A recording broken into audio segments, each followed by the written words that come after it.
Es un gusto en esta hora poder estar en contacto con todos ustedes. Les habla el doctor Jorge Patpatián, médico y sexólogo desde Montevideo, Uruguay, para compartir con cada uno de ustedes una charla sobre los efectos de la posmodernidad en la sexualidad de nuestros hijos. Y quiero agradecer especialmente a la institución educativa Costa Rica Christian School, así como a su directora general, Cintia Bermúdez, y a Carmen Soto por la coordinación de este esfuerzo que estamos realizando en este momento.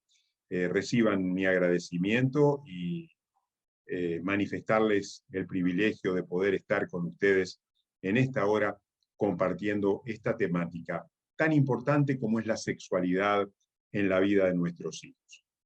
Voy a compartir pantalla con ustedes en este momento para exponer en breves minutos la importancia que tiene esta situación en la vida de cada uno de nuestros hijos.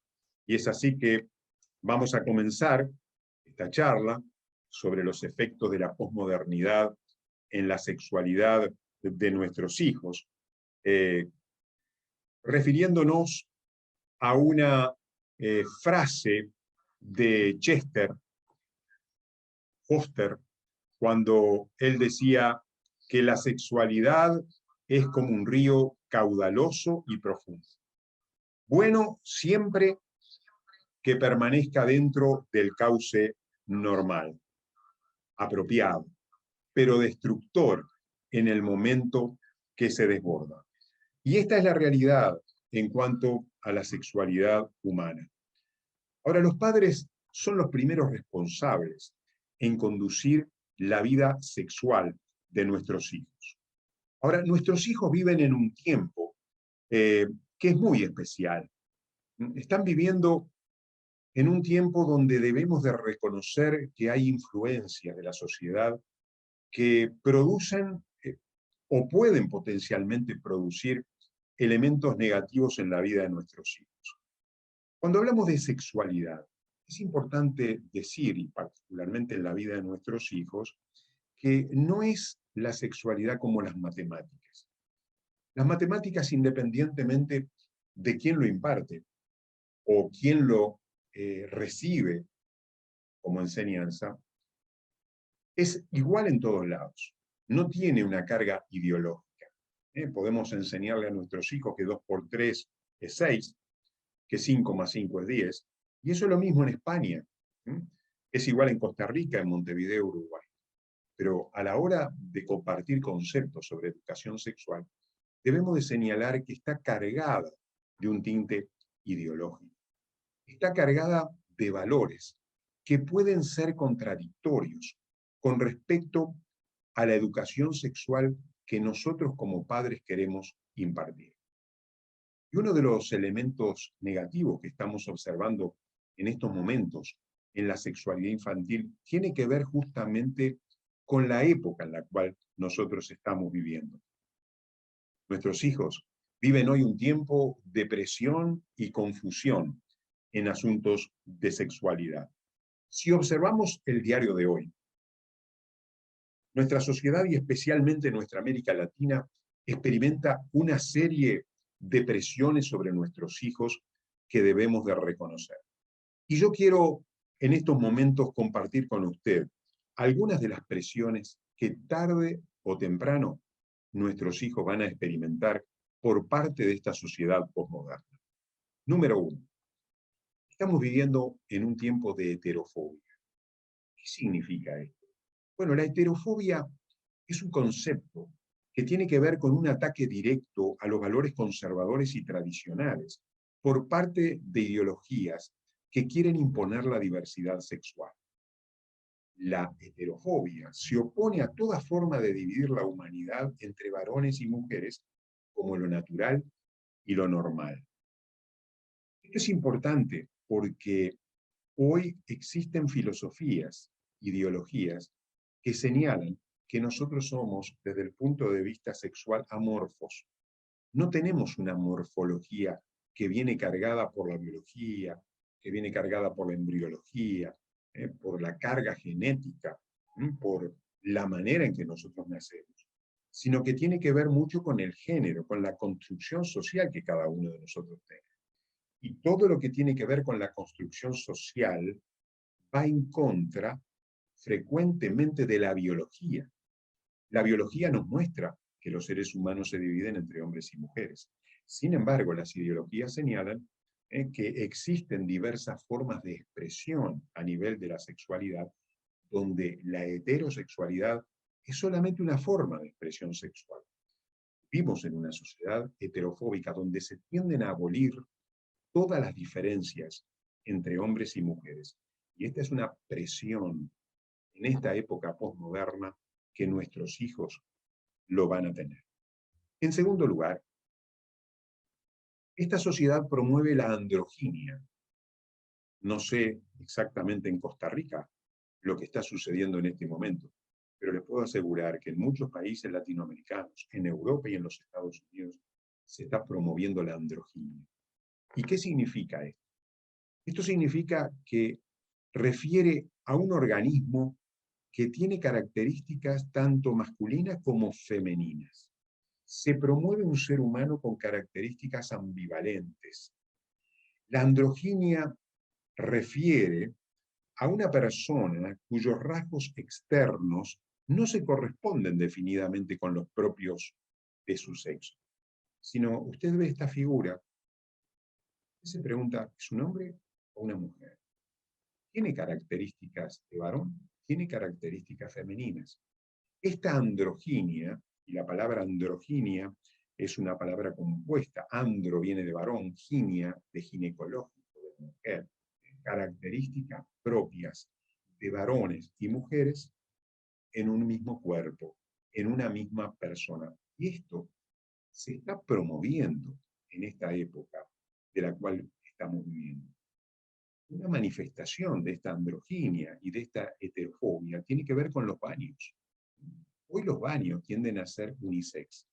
En mi país, por ejemplo, existe la posibilidad de que usted entre a un baño y ya no se dice más caballeros y damas, mujeres y varones, mujeres y hombres.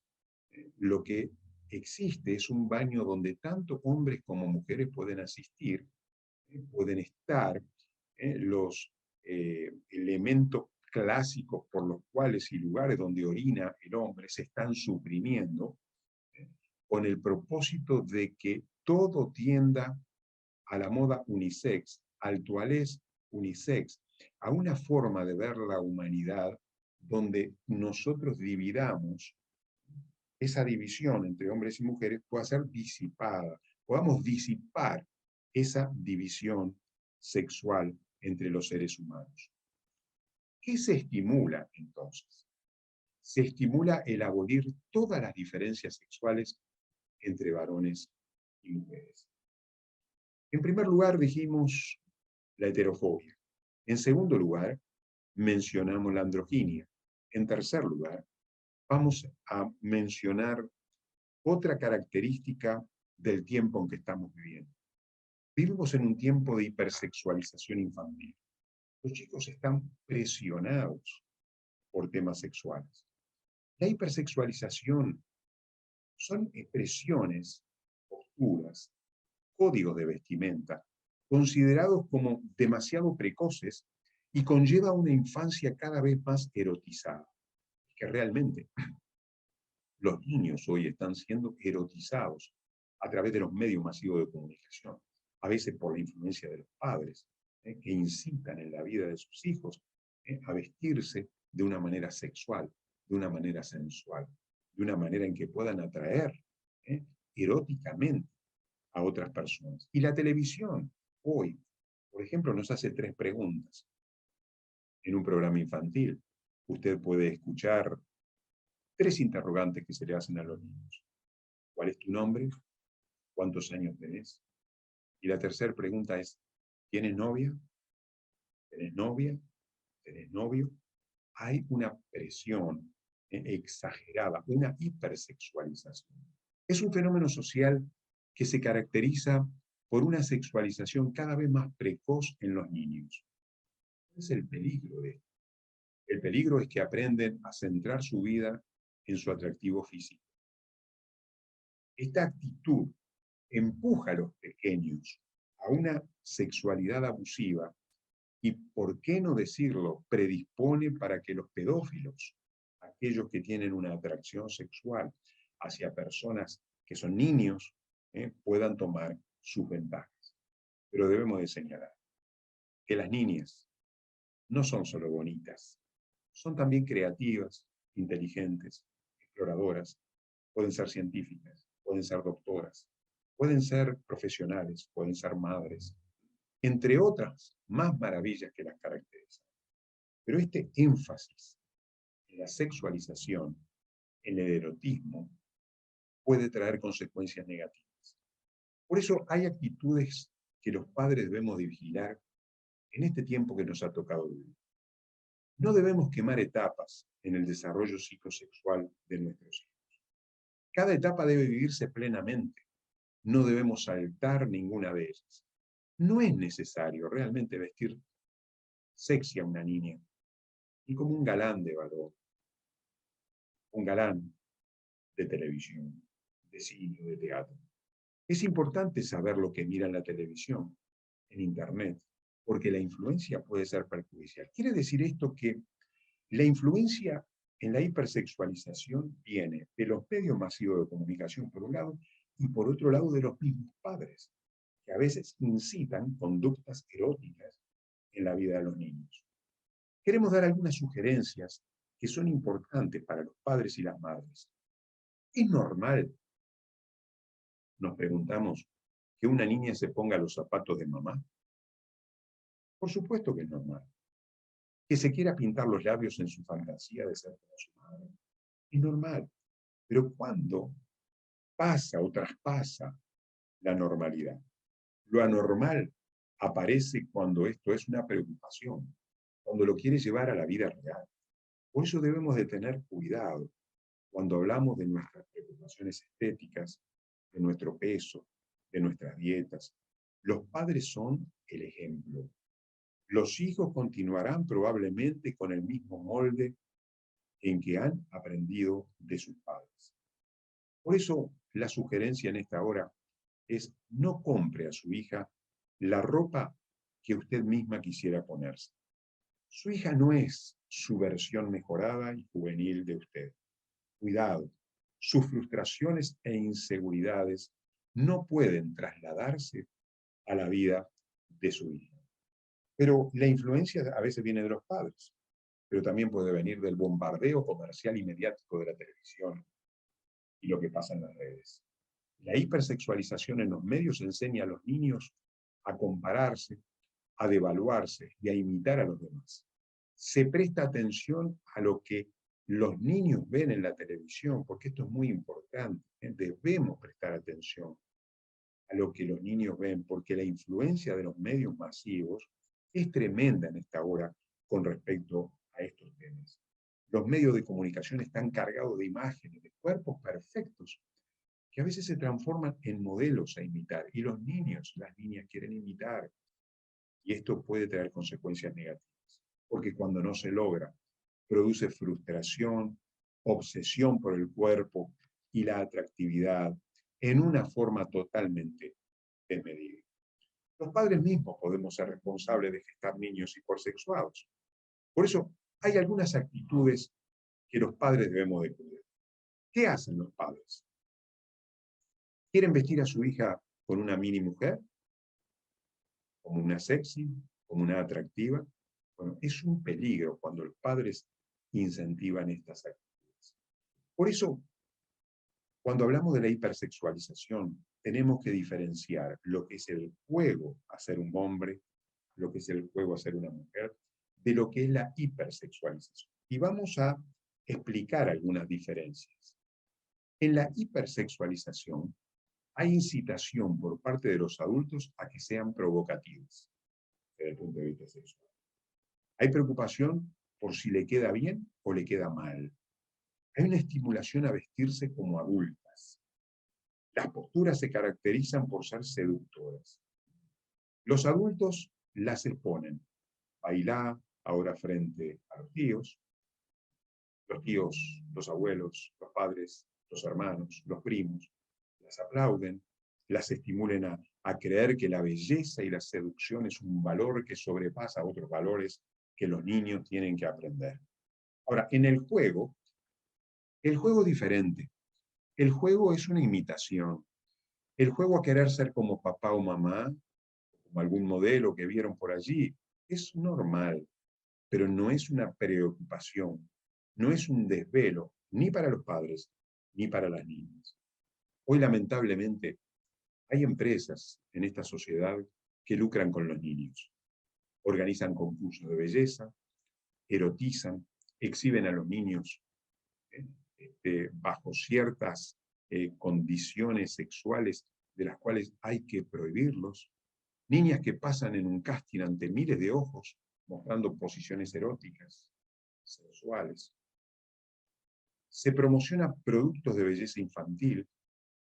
Hay una producción de una vestimenta erótica y sensual para niñas. Y esto, evidentemente, va a traer consecuencias negativas. Una imagen personal inadecuada en el futuro, afectación de sus emociones. Niñas, varones incluso, son erotizados, se transforman con sus actitudes en provocativas y las puede exponer, como dijimos, al abuso sexual mucho más fácilmente que en otras circunstancias. Por eso hay que tener cuidado, porque en su juventud y en su adultez estarán atadas a la aprobación ajena. Tendrán una imagen pobre de sí mismas, que dependerán del concepto de que solo valen si tienen una buena apariencia. La probabilidad de padecer trastornos alimenticios como la anorexia y la bulimia serán mucho más frecuentes. ¿Por qué? Porque van a tener una imagen corporal distorsionada si no llegan a ese concepto que fueron aprendiendo a lo largo de su niñez. En cuarto lugar, vamos a ver otra presión que hoy, en esta época, los niños están también afectados. Y es el fácil acceso a la pornografía. Hemos hablado de la androginia, hemos hablado de la heterofobia, hemos hablado también de la hipersexualización. Ahora, este cuarto punto es fundamental.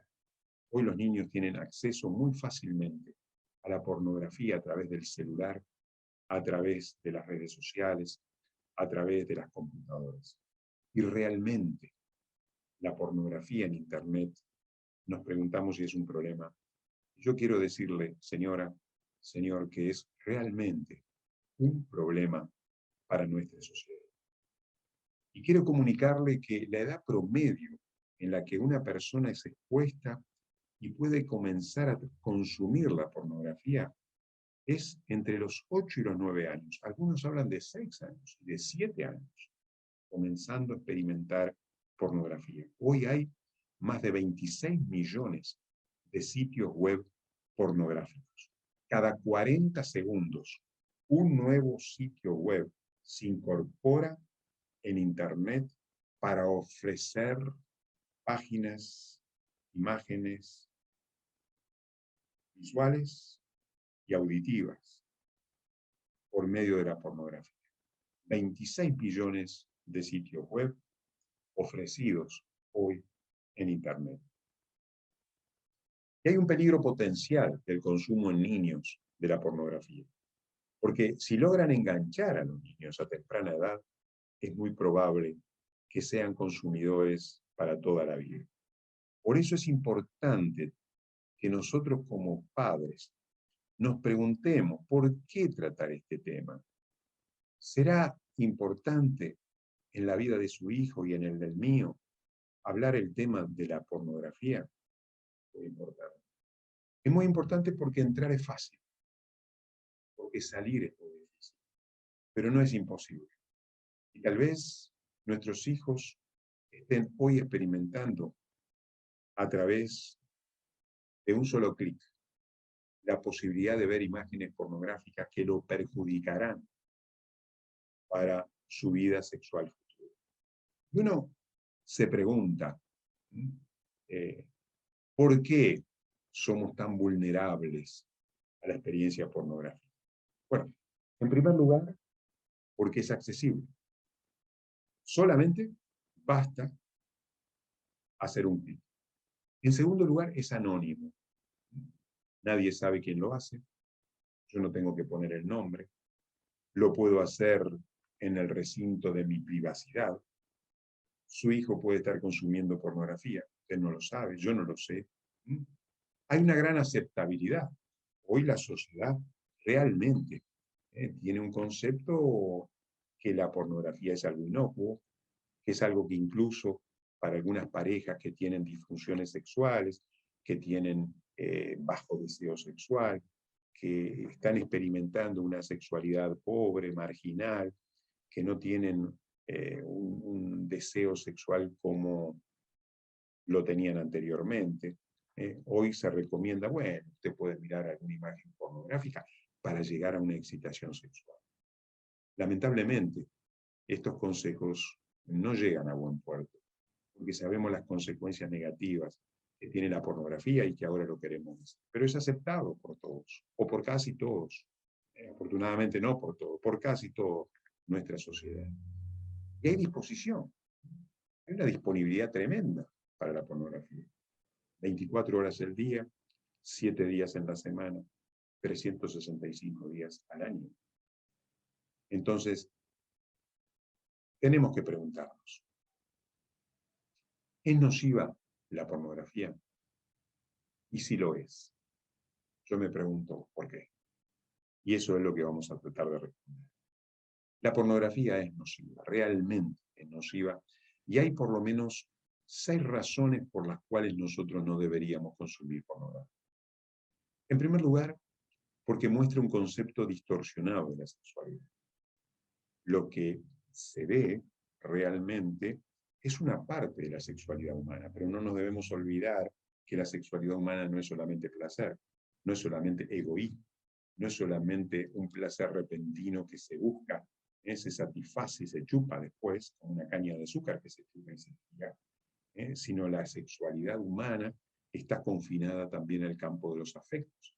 Y queremos instruir a nuestros hijos que la sexualidad no es solamente placer, egoísmo y sacarse las ganas, sino que también es afecto, es cariño, es amor. La sexualidad mostrada en la página pornográfica no muestra nada de este segundo aspecto.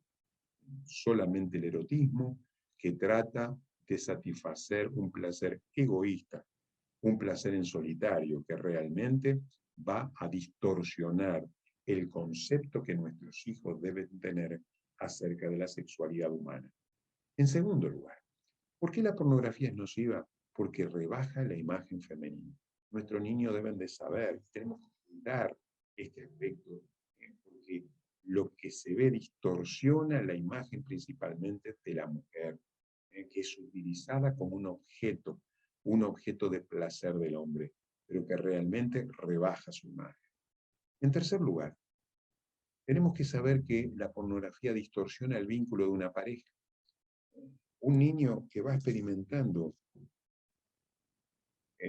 la pornografía, cuando llegue a tener una relación humana, una relación con una persona, en el futuro seguramente va a tener un concepto distorsionado y va a afectar la vida de la pareja. Usted sabe que las estadísticas dicen que el 50% de los divorcios en los Estados Unidos están vinculados con la pornografía. El 50% de los divorcios en los Estados Unidos están vinculados con la pornografía. En cuarto lugar, los actores son personajes profesionales que muestran imágenes ficticias. Lo que se ve es una ficción. Lo que se ve realmente no es algo real que pueda ocurrir en la pareja humana. Son personajes atractivos, son personajes y actores que están fingiendo un papel en el cual tratan como finalidad y objetivo final producir la excitación de quien lo observa y ser una gran ganancia económica para las empresas que están detrás de estos sitios pornográficos. En quinto lugar, ¿por qué no consumir pornografía? ¿Y por qué controlar la pornografía en la vida de nuestros hijos? Porque va a producir dependencia, tolerancia. va a producir abstinencia, angustia, se convierte en una verdadera adicción. Y en sexto lugar, tenemos que reconocer que produce daño a quienes lo interpretan, sobre todo si son niños y adolescentes. Hoy hay una avidez, un mercado fabuloso, lamentablemente, de búsqueda de pornografía infantil. Pornografía que daña la vida de estos niños y niñas que están actuando, mostrándose imágenes pornográficas para satisfacer el erotismo de los adultos. Pero cuánta desgracia en esos niños que están ocupados en este tipo de tareas explotadas. Por eso decimos no a la pornografía y nosotros debemos hablar con nuestros hijos sobre este aspecto tan importante para prevenir y en ese sentido, ¿qué debemos de hacer? Por supuesto, controlar el celular, controlar las redes sociales, saber que este celular, si se lo damos a un niño, el dueño de este celular seguimos siendo los padres. Los niños no tienen que llevar a su dormitorio ni el celular, tampoco una computadora, ni una laptop, ni una notebook. Los niños tienen que dormir en la noche. Tenemos que cuidar este aspecto tan importante.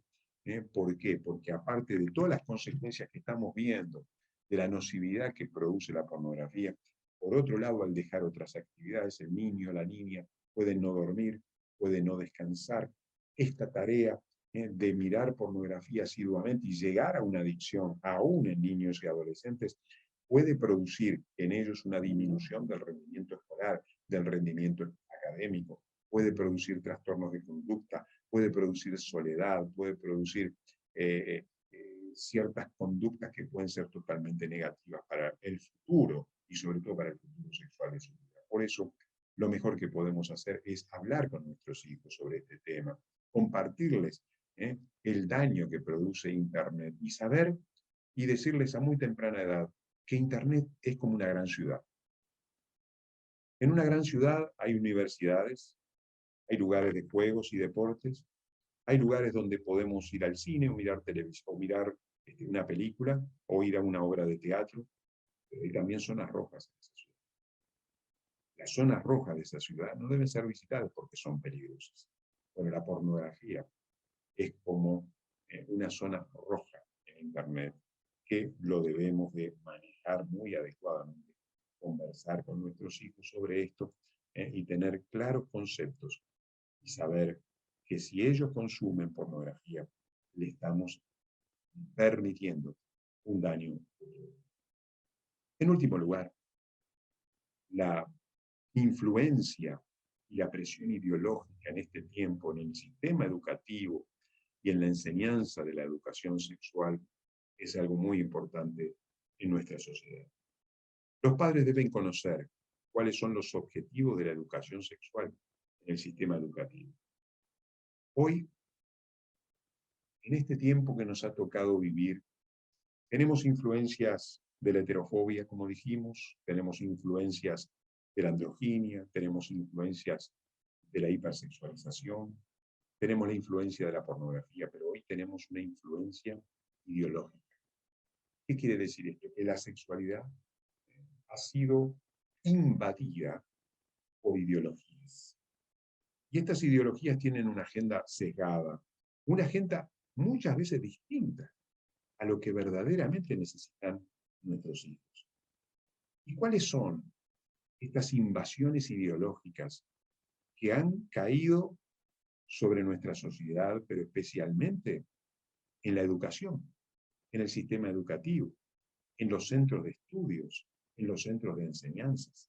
Yo no sé qué pasa en Costa Rica y en otros países de Centroamérica, Caribe y Sudamérica, pero yo les puedo contar lo que pasa en Uruguay. Hoy Uruguay está invadido por una educación sexual cargada de ideologías. Y estas ideologías son la perspectiva de género, la diversidad sexual, el feminismo. Y estas ideologías dominan la enseñanza de la educación sexual. Por ejemplo, hay enseñanzas que le van a enseñar a sus hijos, que le van a hacer docencia, y le van a decir esto, que existen diferentes maneras de obtener satisfacción y placer sexual.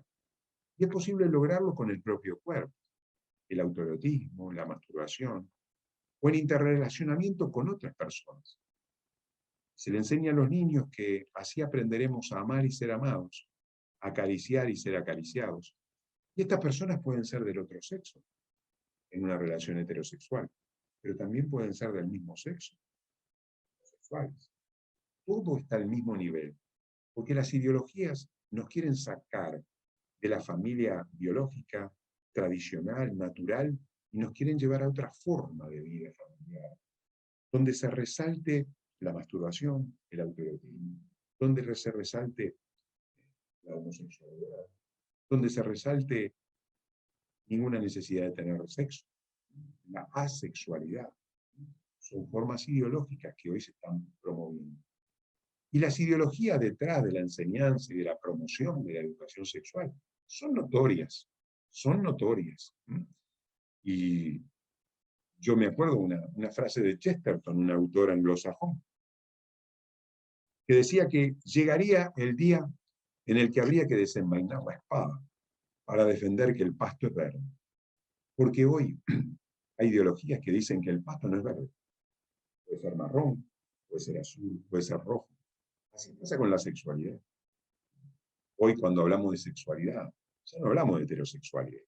Hay otros términos que nuestros hijos, en esta época que nos ha tocado vivir, tarde o temprano van a aprender. Términos como diversidad, derechos sexuales y reproductivos, libertad sexual, consenso, tolerancia, perspectiva de género, minorías sexuales, homofobia, transfobia, feminismo de género, ideas hegemónicas, retrógradas, interrupción voluntaria del embarazo. Hoy se habla ya no del aborto, se habla de interrupción voluntaria del embarazo. Eufemismos que están surgiendo. Sexualidad amorfa, heteronormatividad, colectivo LGBT, educación en equidad, matrimonio igualitario. Bueno, son todos términos ideológicos. Ahora, cuando pensamos en estas cosas, a veces las personas que ponen una reflexión, una crítica frente a estas nuevas ideologías, a veces son tildadas de homofóbicas, de retrógradas, de anacrónicos, de fundamentalistas. Pero yo quiero decir algo que es importante. Cuando hablamos de estos temas, no estamos hablando de las personas. No estamos hablando ni de las conductas. Lo que estamos hablando de las ideologías. Y hay ideologías hoy que están tratando de invadir centros de estudios públicos, universidades, sistemas educativos, a través de guías educativas, donde se trata de imponer una forma de pensamiento ideológico referido a la sexualidad. Y quiero terminar diciendo cuál es el postulado principal, los peligros de justamente esta forma ideológica que nosotros le llamamos ideología de género. Nuestros hijos hoy en esta sociedad van a aprender algunas cosas que van a ser influidas por docentes, por profesores, por medios masivos de comunicación, por organismos internacionales, por ONGs, que van a tratar de infundir tarde o temprano estos conceptos siguientes que voy a mencionar en este momento. ¿Y cuáles son las ideas? ¿Cuáles son algunos peligros engañosos ocultos, principalmente, de lo que nosotros llamamos ideología de género? En primer lugar, se nos va a enseñar que no se nace hombre o mujer, que no se nace con un sexo biológico. Esto es lo que la sociedad hoy, en esta época que nos ha tocado vivir, está influenciando a nuestros hijos. La sexualidad se aprende, se construye, pero nadie nace con un determinado sexo. Hay que construir el género. Se sustituye la palabra sexo por la palabra género. Se va a enseñar también que la sexualidad es diversa. La expresión sexual se puede tomar de muchas formas, siendo la heterosexualidad una de ellas, pero no la única, ni la más importante. La más importante, ¿cuál es? La que se autopercibe uno a sí mismo. La familia es un invento. Ese es el tercer concepto de estas ideas. La familia natural, tradicional, compuesta por un varón y una mujer, evidentemente, es un invento religioso, es un invento cultural, le van a decir a nosotros. Está en decadencia, porque existen formas diversas que dependen de la percepción que cada uno tiene, y no necesariamente debemos de promover la heterosexualidad, cuando sabemos que la mejor forma de convivencia humana es la heterosexual. Los hombres son el problema. Les va a enseñar esta forma de pensamiento. Todas las desigualdades, la violencia, las injusticias son causadas por los roles de géneros equivocados, por ese patriarcado y machismo que ha invadido nuestra sociedad. En quinto lugar, la violencia es unidireccional, solo va del hombre a la mujer. La mujer siempre es víctima, el hombre siempre es el victimario. Eso es lo que se le va a enseñar a nuestros hijos, tarde o temprano. Y el matrimonio es algo opresivo. El matrimonio y la maternidad son formas de oprimir, de subyugar, principalmente a la mujer, que limitan, que restringen sus libertades. Por eso el aborto, por eso la promiscuidad, por eso la mujer se tiene que liberar de toda la opresión machista que nuestra sociedad ha impuesto a lo largo de... Bueno, terminando acerca de la influencia que toda nuestra sociedad está ejerciendo en la vida de nuestros hijos, una vez más, yo quiero recalcar el rol protagónico que tienen los padres en la educación sexual de sus hijos. Usted y yo somos los responsables de poder educar sexualmente en la vida de nuestros hijos. No son los medios de comunicación, no es el sistema educativo, no son los profesores, no son los docentes, no son los maestros.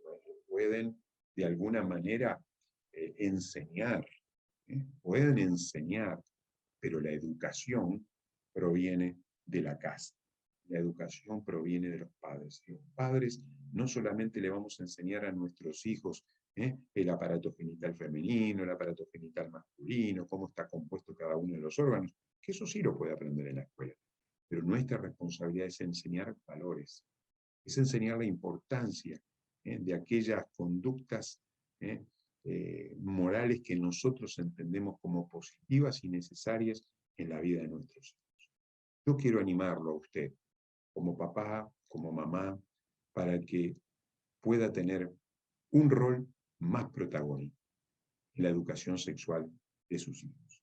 Para eso yo quiero obsequiarle un libro que muy gentilmente Costa Rica Educativa, este instituto que me está invitando en esta hora, me ha invitado para poder participar, se los va a obsequiar gratuitamente a cada uno de ustedes. El libro se titula El rol de los padres en la educación sexual de sus hijos. Porque usted hoy se puede preguntar, bueno, frente a todo esto, ¿qué tengo que hacer yo? ¿Cuál es mi responsabilidad? ¿Cómo hacerlo? Vimos el por qué hay que hacerlo, vimos los elementos contrarios que tenemos en nuestra sociedad. Bueno, ahora es el momento de que usted está invitado para poder también, a través de la lectura de esta publicación, que muy gentilmente yo se lo estoy obsequiando, la posibilidad de poder saber un poco más para transmitir conceptos sexuales en la vida de sus hijos. Ha sido un gusto, un placer muy grande para mí poder estar con ustedes en esta hora. Espero que podamos tener más oportunidades para poder compartir este tema con cada uno de ustedes. Estoy a vuestras órdenes para poder ampliar cualquier información, para tener otra instancia con otras temáticas similares acerca de la importancia de la educación sexual en la vida de nuestros hijos. A todos, muchas gracias por su atención.